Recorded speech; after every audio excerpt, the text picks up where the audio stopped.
సోదరీ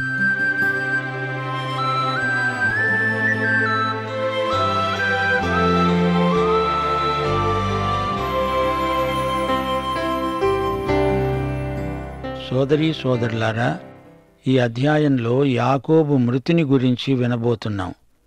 యాకోబును కనాను దేశంలో సమాధి చేశారు. ఆ తరువాత యోసేపు కూడా చనిపోతాడు. ఈ రెండూ మరణవార్తలే. మరణం అనే మాట మొట్టమొదటిసారి ఆదికాండం 3వ అధ్యాయంలో వినబడింది. అయితే ఈ మరణాన్ని మానవుడే కోరి తెచ్చుకున్నాడు. ఆదికాండం 2వ అధ్యాయం 17వ వచనంలో దేవుడు హెచ్చరిక చేశాడు. మంచి చెడ్డల తెలివినిచ్చే వృక్షఫలములను తినకూడదు. నీవు వాటిని తినే దినమున నిశ్చయముగా చస్తావు. ఇది నరునికి దేవుడిచ్చిన ఆజ్ఞ. దైవాజ్ఞను మీరి మరణాన్ని తెచ్చిపెట్టుకున్నాడు మానవుడు. అందుకే రోమాపత్రిక 5వ అధ్యాయం 12వ వచనంలో పౌలు హెచ్చరిక చేస్తూ అన్నాడు, ఒక మనుష్యుని ద్వారా పాపము ద్వారా మరణమును లోకంలో ప్రవేశించాయి. ఎందుకనగా మనుష్యులందరూ పాపం చేశారు. మరణం అందరికీ సంప్రాప్తమైనది. ఆదికాండం గ్రంథమంతా ఇదే సత్యాన్ని రుజువు చేస్తుంది. పాపమనేది ఊహ కాదు, మరణమనేది వాస్తవం. ఆదికాండం ఏదెను తోటలో దేవునితో మానవునితో ఆరంభమై ఈజిప్టులో ఒక శవపేటికతో ముగుస్తుంది. ఆదికాండం గ్రంథమంతా మనకు నేర్పుతున్న సత్యం ఇదే. మానవ కుటుంబంలోనికి పాపం వచ్చి మానవులందరినీ చావుగొట్టు మనుష్యులనుగా చేసి విడిచింది. అయితే దేవుడు విశ్వసనీయుడని, మానవుడు జీవమార్గాన్ని కనుగొనేటందుకు మార్గం చూపుతాడని ఈ గ్రంథంలో మనం నేర్చుకుంటాం. ఇప్పుడు 50వ అధ్యాయంలో 1వ వచనం నుండి వినండి. యోసేపు తన తండ్రి ముఖము మీద పడి అతన్ని గురించి ఏడ్చి తండ్రిని ముద్దు పెట్టుకున్నాడు. సంతాపాన్ని వెలిబుచ్చాడు. యోసేపు తన తండ్రిని ఎంతో ప్రేమించాడు. ఈ రోజున కుటుంబాలలో పిల్లలకు తల్లిదండ్రులను గురించి శ్రద్ధ సన్నగిల్లుతున్నది. ఈ రోజున కుటుంబాలలో తల్లిదండ్రులను సన్మానించే పిల్లలు బహు కొద్దిమంది. 1 యోహాను 2వ అధ్యాయంలో 3 గుంపులను ఉద్దేశించి దేవుడు మాట్లాడుతున్నాడు. చిన్న పిల్లలారా, యువకులారా, తల్లిదండ్రులారా అంటూ సంబోధిస్తున్నాడు. తండ్రులు తమ అనుభవంలో నుండి యువతీ యువకులకు నేర్పగలిగింది ఎంతో ఉంది. తండ్రి దీవెన బిడ్డలకు ఎంతో మేలు. వారి భవిష్యత్తుకు తండ్రి ప్రార్థన ఎంతో అవసరం. యోసేపు సుగంధ ద్రవ్యాలతో తన తండ్రి శవాన్ని సిద్ధపరచాలని తన దాసులైన వైద్యులకు ఆజ్ఞాపించాడు. గనుక ఆ వైద్యులు ఇశ్రాయేలును అనగా యాకోబును సుగంధ ద్రవ్యాలతో సిద్ధపరిచారు. శవాన్ని ఈజిప్టు వారు సిద్ధపరిచే విధానం ఎంతో ఘనమైనది. ఈజిప్టు త్రవ్వకాలలో బయలుపడిన అవశేషాలు ఈ సత్యాన్ని వెల్లడి చేస్తాయి. శవాలను సుగంధ ద్రవ్యాలతో భూస్థాపనకు సిద్ధపరచటంలో ఈజిప్టు దేశీయులను మించిన వారు ఎవ్వరూ లేరు. యోసేపు వైద్యులను పిలిపించి తండ్రి శవాన్ని సుగంధ ద్రవ్యాలతో సిద్ధం చేయించాడు. ఈజిప్టు నాగరికత నాటి ప్రపంచంలో ఎంతో పేరు ప్రఖ్యాతులు చెందినది. అప్పటి శవాలు నేటి వరకు కూడా చెడిపోకుండా భూగర్భంలో పదిలంగా ఉన్నాయంటే ఈజిప్టు వారి శాస్త్రీయ రసాయనిక విజ్ఞానానికి జోహారులు. హెబ్రోనులో నేటి వరకు అప్పటి అవశేషాలు దొరుకుతూనే ఉన్నాయి. యాకోబు చనిపోకముందు తన కోరికను వెలిబుచ్చాడు. నన్ను మక్పేలా గుహలో పాతిపెట్టండి అని అడిగాడు. యాకోబుకు ఉన్న పునరుత్థాన నిరీక్షణ గొప్పది. దేవుడు తనను సమాధి నుండి లేపుతాడు. అప్పుడు తాను వాగ్దత్త భూమిలోనే ఉండాలి, అక్కడే తాను లేపబడాలి అనేది అతని వాంఛ. ఈ రోజున మన విశ్వాసమేమిటి? యేసుక్రీస్తు యొక్క సంఘ నిరీక్షణ ఏది? యేసు ప్రభువు వస్తాడని, తన సంఘ వధువును తీసుకువెళుతాడని, తనతో కూడా పరలోకంలో సదాకాలం ఉంచుకుంటాడని సంఘం నిరీక్షిస్తుంది. మనం అంతరిక్షంలో నూతన యెరూషలేములో ఉంటాము. మనకు మహోజ్వలమైన నిత్య భవిష్యత్తు ఉన్నది. యూదులకు ఉన్న ఇహలోక రాజ్య వాగ్దానాన్ని మించినది మనకున్నది. మనకు పరలోక రాజ్య వారసత్వం యేసుక్రీస్తును బట్టి సంక్రమించింది. సుగంధ ద్రవ్యములతో సిద్ధపరచబడే వారి కోసం దినములు సంపూర్ణమగునట్లు యాకోబు కోసం 40 సంపూర్ణ దినములు ప్రకటించబడినవి. యాకోబును గురించి ఈజిప్టు వారు 70 రోజులు అంగలార్చారు, సంతాపం వెలిబుచ్చారు. 40 రోజులు శవాలను సమాధి కోసం సిద్ధపరిచారు. ఎన్నెన్నో సుగంధ ద్రవ్యాలు, ఓషధులు వాడారు. ఈజిప్టు దేశీయులందరూ యాకోబు కోసం సంతాపం వెలిబుచ్చారు. వారు లాంఛనప్రాయంగా ఇది చేయలేదు. యాకోబు ఈజిప్టు దేశంలో ఒక గొప్ప భక్తుడుగా అందరికీ తెలుసు. యోసేపునకు తండ్రి గనుక అందరూ అతణ్ణి ఎంతో అభిమానించారు. యోసేపు ఈజిప్టు దేశాన్ని సంరక్షించిన పరిపాలకుడు. యాకోబు అందరికీ చిరపరిచితుడైన భక్తుడు. యాకోబును గూర్చిన అంగలార్పు దినములు గడచిన తరువాత యోసేపు ఫరో ఇంటి వారితో మాట్లాడాడు. మీ కటాక్షం నా మీద ఉన్న ఎడల మీరు అనుగ్రహించి నా మనవి ఫరో చెవిని వేసి నా మాటగా చెప్పండి. నా తండ్రి నా చేత ప్రమాణం చేయించి, ఇదిగో నేను చనిపోతున్నాను, కనానులో నా నిమిత్తం సమాధి తవ్వించుకున్నాను, అందులోనే నన్ను పాతిపెట్టమని నా తండ్రి కోరాడు. కాబట్టి తమ సెలవైతే నేనక్కడికి వెళ్ళి నా తండ్రిని పాతిపెట్టి మళ్ళీ వస్తాను. ఫరో అన్నాడు, అతడు నీ చేత చేయించిన ప్రమాణం చొప్పున వెళ్ళి నీ తండ్రిని పాతిపెట్టు. కాబట్టి యోసేపు తన తండ్రిని పాతిపెట్టడానికి వెళ్ళిపోయాడు. అతనితో ఫరో ఇంటి పెద్దలైన అతని సేవకులందరూ, ఈజిప్టు దేశపు పెద్దలందరూ, యోసేపు ఇంటి వారందరూ, అతని సహోదరులు, అతని తండ్రి ఇంటివారు వెళ్ళారు. వారు తమ పిల్లలను, తమ గొర్రెల మందలను, తమ పశువులను మాత్రం గోషేను దేశంలో విడిచిపెట్టారు. సోదరీ సోదరులారా, గమనించారా? ఈజిప్టు దేశమంతటా యోసేపు మంచి పేరు ప్రఖ్యాతులు గడించాడు. ప్రజలు అతణ్ణి ఎంతో గౌరవించారు, ప్రేమించారు. అతని పట్ల ఎంతో కృతజ్ఞతను వెలిబుచ్చారు. ఒక పెద్ద ఊరేగింపు బయలుదేరింది. ప్రపంచం మొత్తంలో అంత పెద్ద సమాధి కార్యక్రమం ఎక్కడా జరిగి ఉండలేదు. ఈజిప్టు నుండి కనానులోని హెబ్రోనుకు ఈ ఊరేగింపు తరలి వెళ్ళింది. వారు రథములు పూంచి పెద్ద సమూహంగా బయలుదేరారు. వీరు తిరిగి వస్తారని ఫరో నమ్మాడు. యోసేపు సేవలు ఇంకా ఈజిప్టుకు కావాలి. అతడు తిరిగి రావాలని ఫరో ఎంతగానో ఆశించాడు. యొర్దానుకు అవతల ఉన్న అఠదు కళ్ళము వద్దకు చేరి అక్కడ బహుఘోరముగా అంగలార్చారు. యోసేపు తన తండ్రిని గూర్చి 7 దినములు దుఃఖించాడు.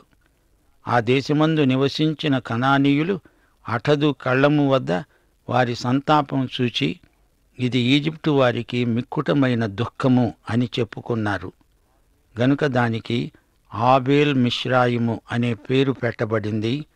అది యొర్దానుకు అవతల ఉన్నది. అతని కుమారులు కనాను దేశమునకు అతని శవాన్ని తీసుకొని పోయి మక్పేలా పొలమందున్న గుహలో పాతిపెట్టారు. దానిని, ఆ పొలమును అబ్రహాము తనకు శ్మశానము కొరకు స్వాస్థ్యముగా ఉండే నిమిత్తం మమ్రే ఎదుట హిత్తీయుడైన ఎఫ్రోను వద్ద కొన్నాడు. ఈ సందర్భంలో మా శ్రోతలు ఒక విషయం గుర్తించాలి.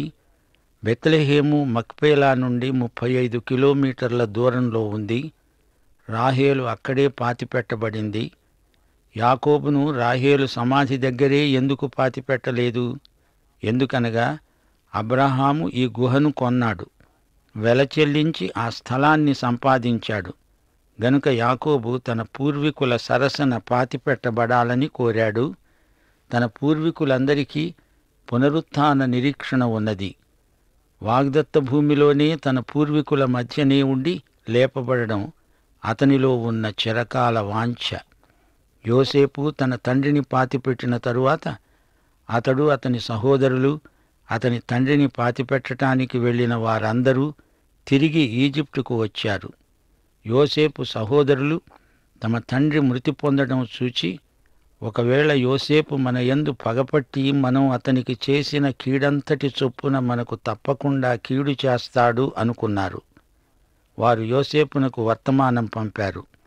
నీ తండ్రి తాను చావక మునుపు ఆజ్ఞాపించినదేమనగా, మీరు యోసేపుతో, నీ సహోదరులు నీకు కీడు చేశారు గనుక దయచేసి వారి అపరాధమును పాపమును క్షమించుమని వేడుకోవలసిందిగా కోరాడు.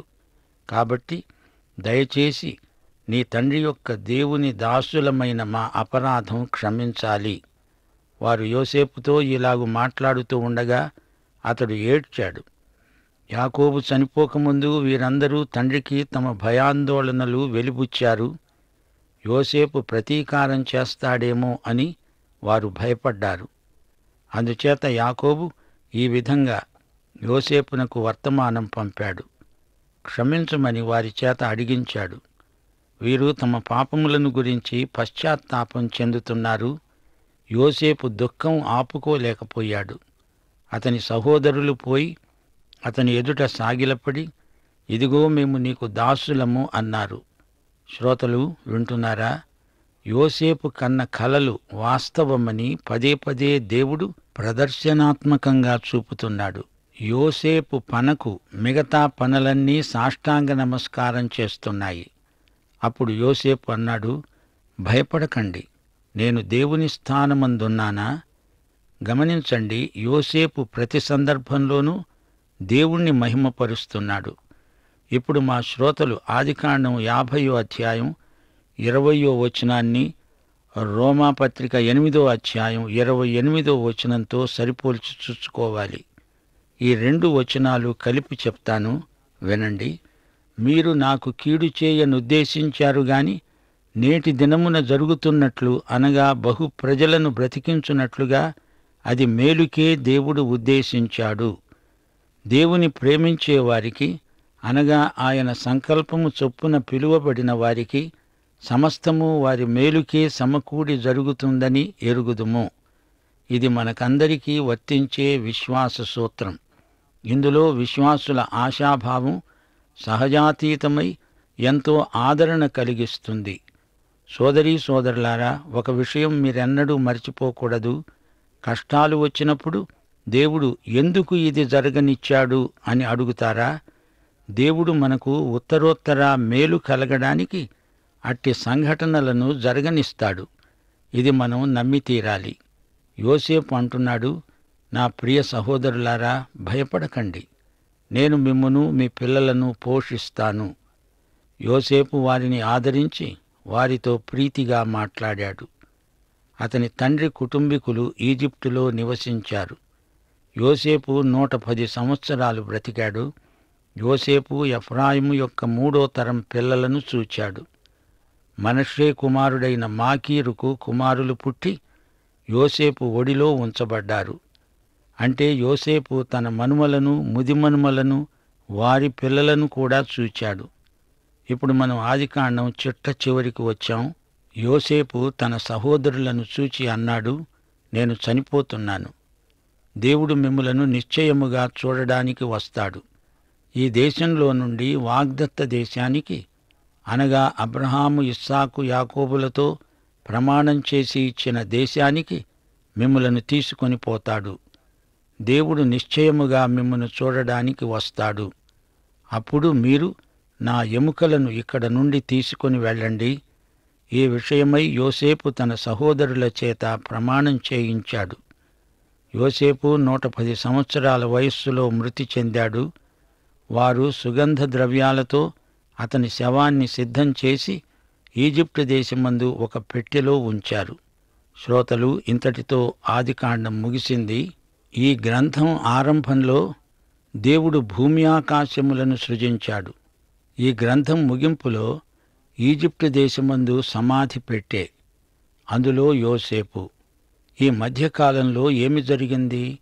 పాపమనే దుష్టశక్తి మానవ సంబంధాలను కలుషితం చేసింది.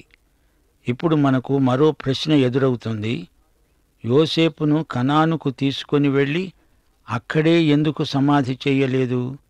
దీనికి కారణం ఉంది. యోసేపు ఈజిప్టు దేశంలో చాలా గొప్ప వ్యక్తి గనుక అతని శవాన్ని ఈజిప్టు నుండి తరలించడం అక్కడి ప్రజలకు ఇష్టం లేదు.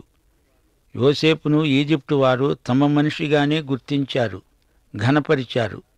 అతని సమాధి వద్ద జ్ఞాపకార్థంగా ఒక స్తూపం నిర్మించారు.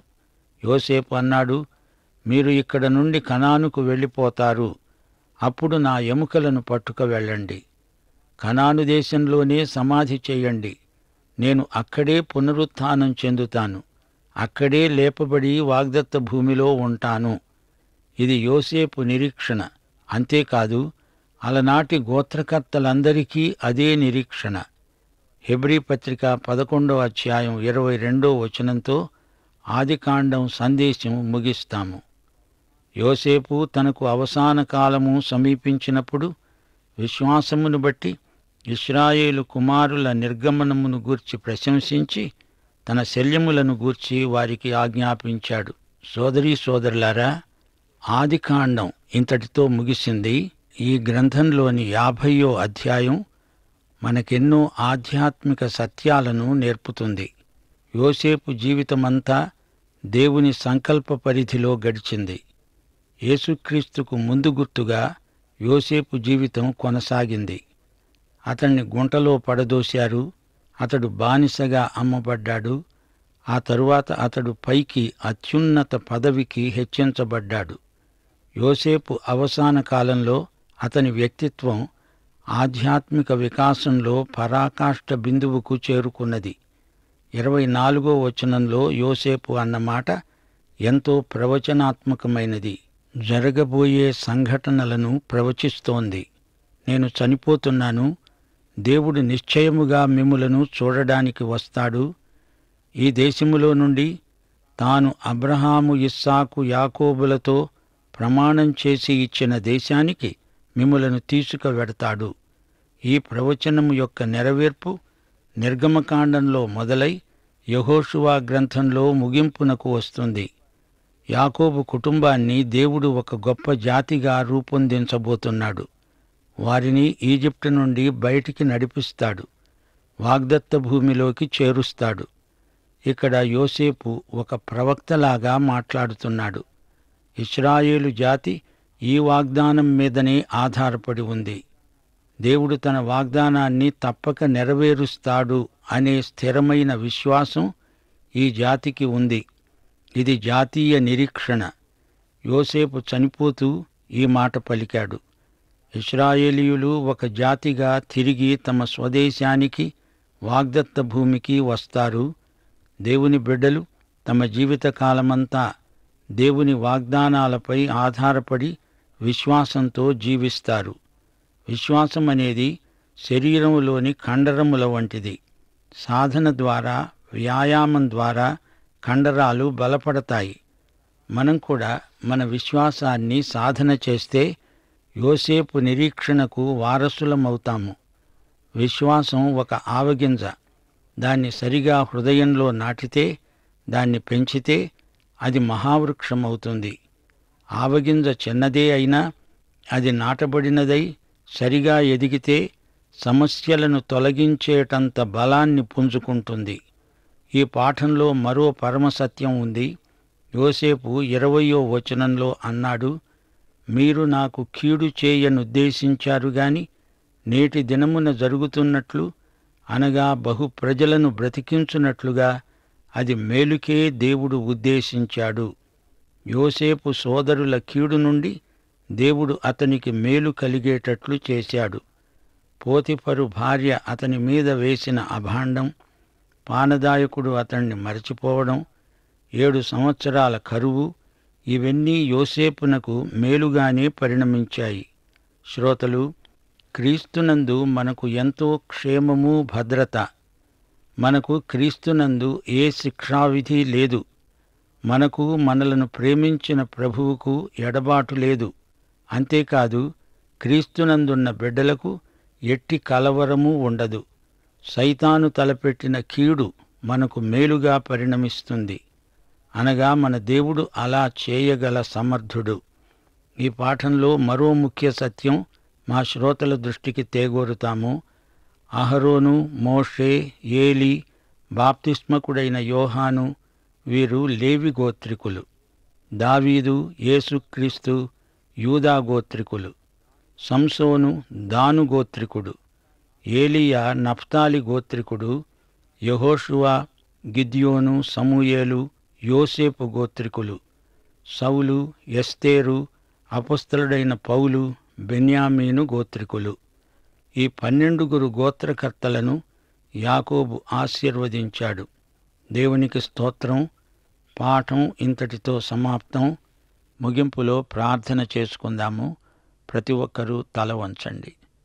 పరిశుద్ధ దేవా, నీ ఆశీర్వాదాలన్నిటినీ లెక్కించడానికి నిత్యత్వపు కాలము సరిపోదు. నీ వాక్యాశీర్వాదముల కొరకు నీకు కృతజ్ఞులం. తండ్రి, నీవు మాకు అనుగ్రహించిన ఈ అమూల్యమైన పాఠం కోసం నీకెంతో కృతజ్ఞతాస్తుతులు సమర్పిస్తున్నాం. మేము నేర్చుకున్న పాఠాలను మా వ్యక్తిగత జీవితాలకు అన్వయించుకొని బ్రతకడానికి పరిశుద్ధాత్మ మాకు సహాయం చేయి. మేము నీ మహిమార్థమై ఈ లోకములో జీవించడానికి బైబిలులో కొందరు వ్యక్తుల జీవితాలలో నీ కృప అపరిమితముగా విస్తరించిన వైనం చూడడానికి మాకు కనువిప్పు కలిగించుమని నేటి పాఠమందలి విషాదకరమైన సంఘటనలను బట్టి మా జీవితాలను మేము సరిదిద్దుకోవడానికి నీ కృపా విశేషము మాకు అనుగ్రహించుమని, మహిమ పొందుమని, సైతానీయ దుష్ట శక్తులను లయపరచి దూరపరచుమని యేసుక్రీస్తు వారి శుభనామమున ప్రార్థన చేస్తున్నాము తండ్రి. ఆమేన్.